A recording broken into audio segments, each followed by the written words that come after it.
Well, hello, Hope. This is Scott Conley, and I'm doing Joshua 14.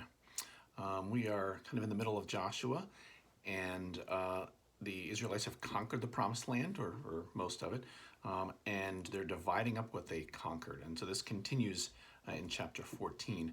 But we're going to meet up again with a character that we haven't seen since the book of Numbers come up, Caleb. And we're going to listen to him, and he's going to have some flashbacks to 45 years prior and show us his heart. And in just a few passages here, we get to meet Caleb and his remarkable life. So I'm going to read from chapter 14, verses 5 through 12. So if you want to follow along. 14 verse 5. So the Israelites divided the land, just as the Lord had commanded Moses. Now the men of Judah approached Joshua at Gilgal, and Caleb son of Jephunneh, the Kenizzite, said to him, "You know what the Lord said to Moses, the man of God, at Kadesh Barnea, when about you and me.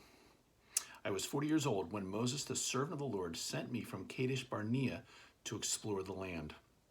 And I brought him back a report according to my convictions.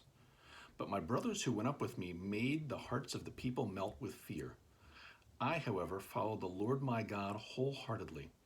So on that day Moses swore to me, 'The land on which your feet have walked will be your inheritance, and that of your children forever, because you have followed the Lord my God wholeheartedly.' Now then, just as the Lord promised, he has kept me alive for 45 years since the time he said this to Moses, while Israel moved about in the desert. So here I am today, 85 years old. I am still as strong today as the day Moses sent me out. I am just as vigorous to go out to battle now as I was then. Now give me this hill country that the Lord promised me that day.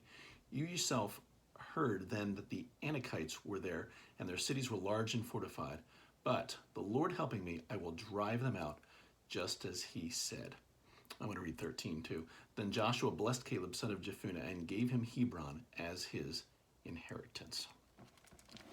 We first meet Caleb in Numbers, in the book of Numbers, in chapters 13 and 14. We're introduced to him. He's one of the 12 spies that went out and spied out the Promised Land before Israel went there, back in the book of Numbers. And this is 45 years before this passage in Joshua.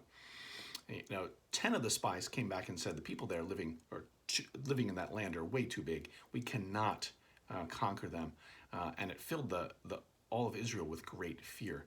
But 2 of the spies, Caleb and Joshua, came back and said that they could and should take the land, for they can certainly do it because God will lead Israel, God will be with Israel, and God will give it to them. I wondered, how did Caleb and Joshua see the same things as the other 10 spies? They saw the exact same things, but came up with completely different conclusions. And Caleb's going to describe a little bit to us in Joshua how they came to those different conclusions.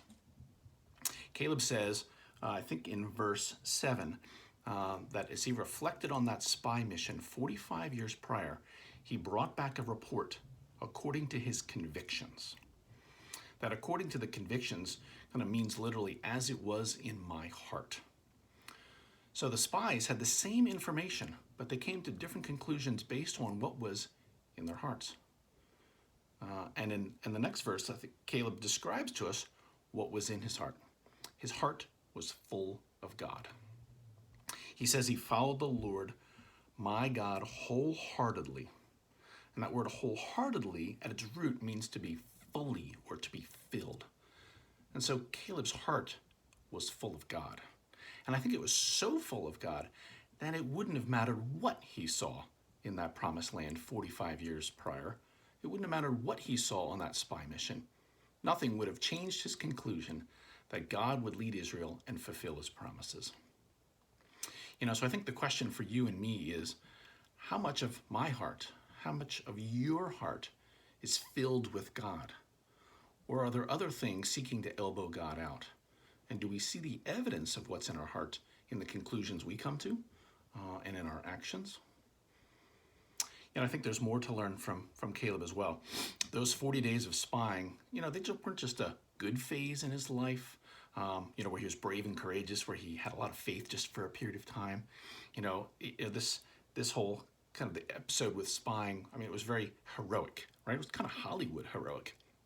But really, I think, in my opinion, what's heroic about Caleb's life is what happened after those 40 days of spying in the book of Numbers. His wholeheartedness, his heart full of God, remained strong even though for the next 40 years he wandered in the desert with Israel.